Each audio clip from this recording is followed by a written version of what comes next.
The wind screamed across the frozen ridge like a wounded animal as snow burst through the air in violent spirals, turning the world into a blind white chaos where a lone sniper lay buried beneath a thin crust of ice. His fingers numb and bleeding, his rifle frozen stiff, his vision flickering, while a German battalion of 160 men marched unknowingly toward him through the storm, believing no human could survive such a blizzard. But they were wrong, because the man hidden under that frost-covered rock had already chosen his first target. A single shot cracked through the whiteout. A shadow collapsed. The battalion halted in confusion. Another shot followed. Panic ignited, and the storm swallowed every echo before anyone understood where death was hiding, marking the beginning of the legend of the sniper who stopped a battalion in a blizzard no man should have endured.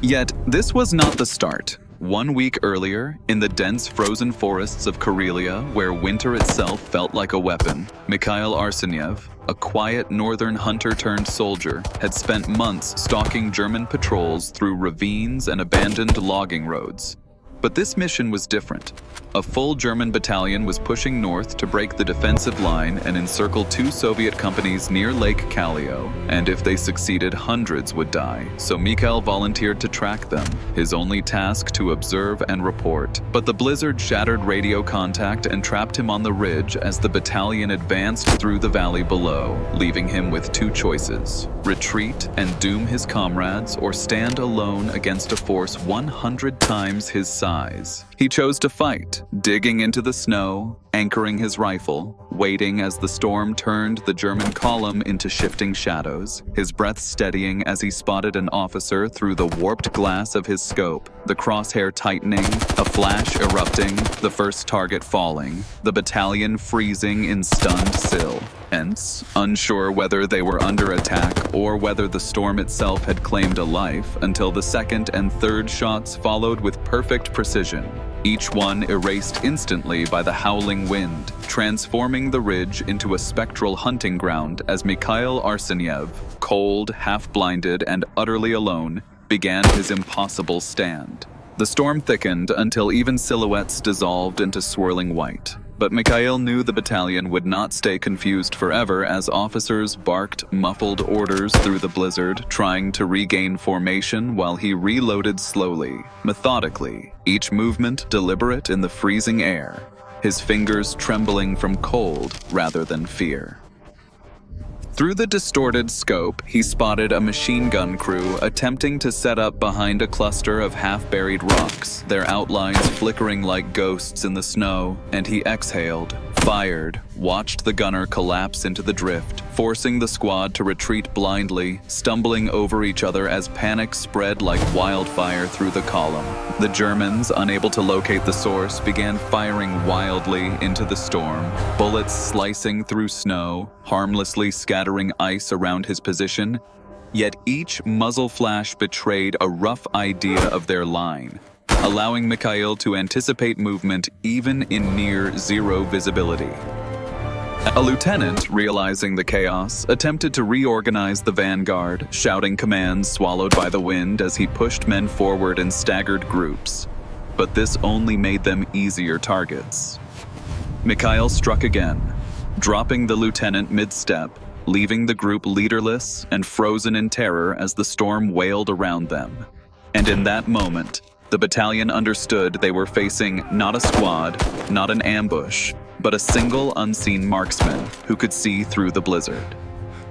Fear began to override discipline. Men crouched low, crawling, slipping, clinging to the frozen ground, unable to advance or retreat, while Mikhail, huddled beneath his icy hide, battled the creeping numbness in his hands, knowing his advantage lay in patience rather than speed. Yet as he scanned the valley, he noticed a new threat emerging from the fog. A small German detachment breaking off from the main column, moving with more caution, spreading out in a wide arc, inching toward the ridge with the unmistakable pattern of a search team trained to flank snipers. And Mikhail understood instantly that if they reached the rocks above his position, the hunt would reverse and he would become the prey. The search team advanced slowly through the blizzard, their silhouettes drifting in and out of the storm like dark shapes beneath turbulent water, each man hunched low with rifles raised, probing every mound of snow for the faintest sign of movement as Mikhail, pressed tight against the frozen earth, forced himself to remain perfectly still, knowing that even a shallow breath could betray him. He watched them through his half-frozen scope, counting 7 figures spreading in a crescent formation, stepping with the measured discipline of veterans accustomed to hunting snipers. And he realized they were the most dangerous element of the battalion. Not because of their numbers, but because they moved with the cold patience of men who had done this before. The wind roared across the ridge, shaking the thin crust of ice above his firing position, and Mikhail knew he had only moments before they grew close enough to spot the slight depression he had carved into the snow. So he aimed at the man walking the widest arc, likely the flank anchor, and fired a single precise shot. The figure dropping silently into the storm as the others froze, then dove for cover behind jagged ice formations, firing blindly toward the ridge, their muzzle flashes painting the snow in violent bursts of orange and white. Bullets ripped past Mikhail's position, shredding chunks of ice inches from his cheek, forcing him to slide deeper into the hollow he had dug, moving with the slow, deliberate control of a hunter avoiding a snare. But the search team was skilled. They shifted positions, 2 crawling forward while 1 laid suppressive fire, a coordinated movement that told him they would reach his flank in less than a minute. He scanned quickly and spotted a narrow ice chute leading down the side of the ridge, a dangerous descent under normal conditions, but now his only chance to reposition before he was overrun, yet if he moved too soon, he would be exposed, and if he waited too long, he would be trapped. So he timed his escape to the rhythm of the storm, waiting for the moment when a sudden gust of whiteout swallowed the valley, and as the wind howled and visibility dropped to nothing, he slipped backward into the chute, sliding silently down the icy slope while the search team continued firing at the empty ridge where they believed he still lay hidden. Mikhail slid down the narrow ice chute, his body scraping against frozen walls as shards of snow sliced past his face, stopping only when the slope leveled into a shallow basin hidden beneath an overhanging ridge, giving him a sliver of shelter from the storm's fury, and for a moment he allowed himself a single breath before crawling to a new vantage point where he could observe the search team above, their figures now little more than blurry shapes battling the wind as they realized the sniper had moved. He steadied his rifle on a slab of ice, ignoring the sting of numb fingertips, and watched as 2 of the searchers cautiously descended the slope, probing the ground with their boots, scanning every outcrop, their discipline unwavering despite the blizzard that shredded visibility. So he waited, letting the storm cloak his presence until the moment one of them leaned forward to examine tracks, and with a controlled exhale he fired, dropping the man instantly while the other dove behind a frozen boulder, shouting into the storm for support that could not hear him. Chaos rippled through the battalion. Men shouted, torches flickered through the whiteout, and officers tried to reorganize their collapsing formation even as the blizzard devoured their voices. While the lone surviving searcher fired wildly downslope, bullets snapping through the air as Mikhail shifted positions, crawling sideways along the ridge's base to avoid being pinned, then rising slowly into a stable kneeling posture despite the brutal wind to take a clean shot that silenced the last of the flanking team. But the victory was brief, because through the swirling storm, he saw the battalion adjusting its tactics, their front line pulling back while a heavier unit moved forward, men carrying mortars, struggling to set them up against the wind, clearly planning to bombard the ridge and collapse the entire slope onto whatever sniper was hiding there. And Mikhail understood that the next phase of the Battle W would not be fought in shadows or silence, but under explosions that could bury him alive beneath tons of ice. The mortar crew fought the storm as they assembled their tubes, metal clanking sharply in the frozen air, while officers crouched over maps being shredded by the wind, desperate to establish firing coordinates as Mikhail watched from his new vantage point, his breath shallow, realizing that once those mortars began their barrage, the entire ridge would collapse into the basin where he now hid, so he scanned quickly through the blizzard, searching for the one vulnerability he knew every mortar team had: The spotter? Through the white haze, he finally caught sight of a lone figure standing rearward behind the crew. A man shielding binoculars with gloved hands as he tried to align his view, unaware that he was the key to the entire assault. And Mikhail shifted his rifle with painstaking control, forcing his numb muscles to obey, lining up the crosshair even as snow blasted into the scope's lens, then firing a single shot that punched through the storm and dropped the spotter instantly, sending the mortar crew into frantic confusion. Two men abandoned their positions and ran toward the fallen spotter, while others attempted to continue setup, but without proper direction, their angles would be hopelessly misaligned. So Mikhail took advantage of the chaos, firing again at the nearest mortar assistant, sending him collapsing onto the half-buried equipment, knocking the tube sideways as officers screamed through the storm to salvage the attack. Yet their uncertainty was growing because every attempt to coordinate was crushed either by the blizzard or by the invisible marksman haunting the ridge. Realizing they were losing time, a senior officer emerged from behind the central column waving a red flare, an act of desperation meant to signal a full advance, and its blood-colored light bled through the whiteout like a wound in the storm, illuminating the shifting outlines of dozens of soldiers preparing to push forward in one massive charge that would sweep the basin clean and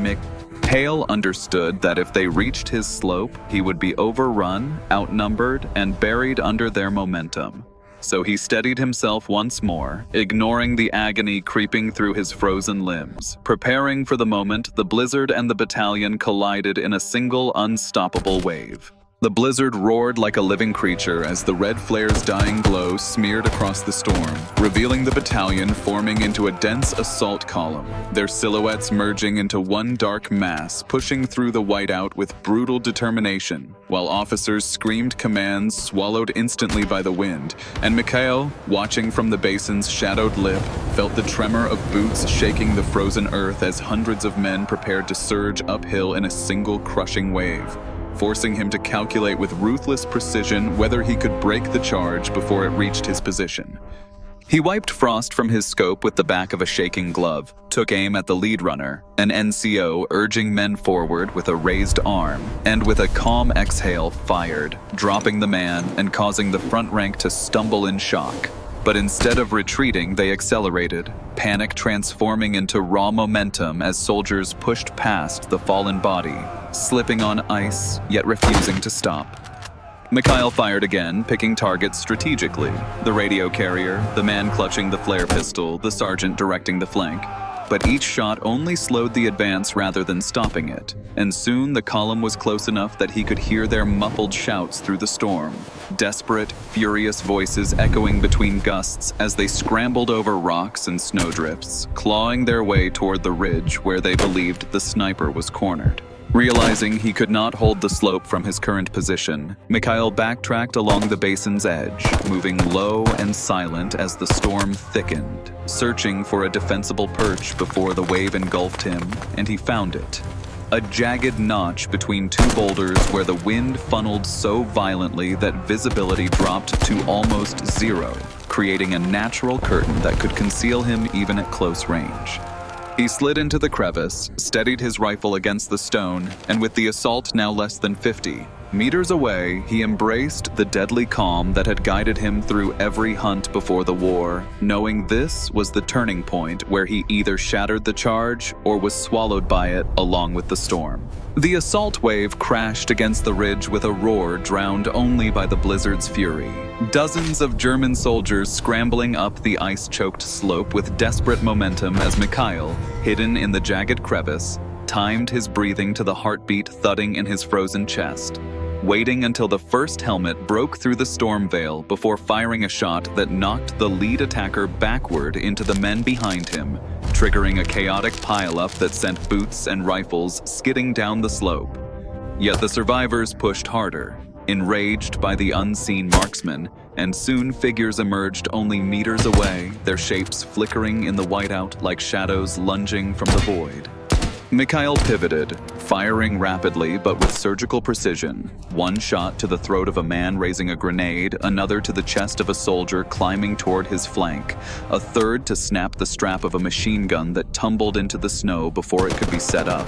But the battalion's mass kept advancing, their weight alone threatening to overwhelm his narrow sanctuary as steel boots hammered against the rocks inches from his position, forcing him to roll deeper into the crevice and draw his last magazine with trembling fingers as the storm shook the ridge like a living beast. A soldier suddenly slipped into view right above him, dropping to one knee, raising his rifle to fire point blank. But Mikhail reacted first. Slamming the bolt forward and firing upward, the shot blasting through snow and fabric as the body collapsed across the opening, momentarily blocking the path and giving Mikhail precious seconds to reposition. He dragged himself toward a higher angle, knowing he could not outshoot the sheer number of attackers, but he could outthink them, so he targeted the ice shelf directly above the densest cluster of men, firing 3 rapid shots into the weakened crust until the frozen overhang cracked with a thunderous groan before collapsing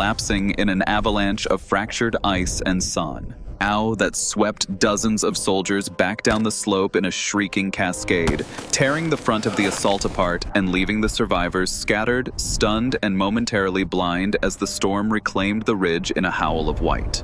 As the avalanche's echoes faded into the blizzard's endless howl, the ridge fell eerily silent. The surviving German soldiers retreating in terrified disarray, dragging the wounded through waist-deep snow while abandoning equipment, bodies, and the remains of their shattered assault as Mikhail pressed against the stone with trembling hands and a rifle nearly frozen solid, watched the broken battalion disappear into the whiteout. Their formation ruined, their morale crushed, their advance halted not by an army but by a single man buried in ice and willpower. When the last shadow vanished, he finally allowed himself to breathe, the weight of exhaustion collapsing onto his shoulders as he crawled from the crevice, staggering across the ridge through a storm that seemed calmer now, as if the blizzard itself had spent its fury alongside him, and he paused over the valley to see the trail of devastation he had carved alone. Twisted helmets, scattered packs, abandoned weapons half swallowed by snow, and far below, faint lights flickering as the remnants of the battalion limped south, no longer a threat to the 2 Soviet companies they had sought to encircle. Mikhail holstered his empty rifle, pulled his scarf tighter against the wind, and turned north toward his own lines, vanishing into the storm with the quiet, uncelebrated resolve of a man who knew no one would believe what had happened here. For in wars of steel and fire, legends rarely rise from a lone sniper buried in a whiteout. But on that frozen ridge, in a storm that should have killed him, Mikhail Arseniev stopped a battalion, and the blizzard swallowed his footprints before history could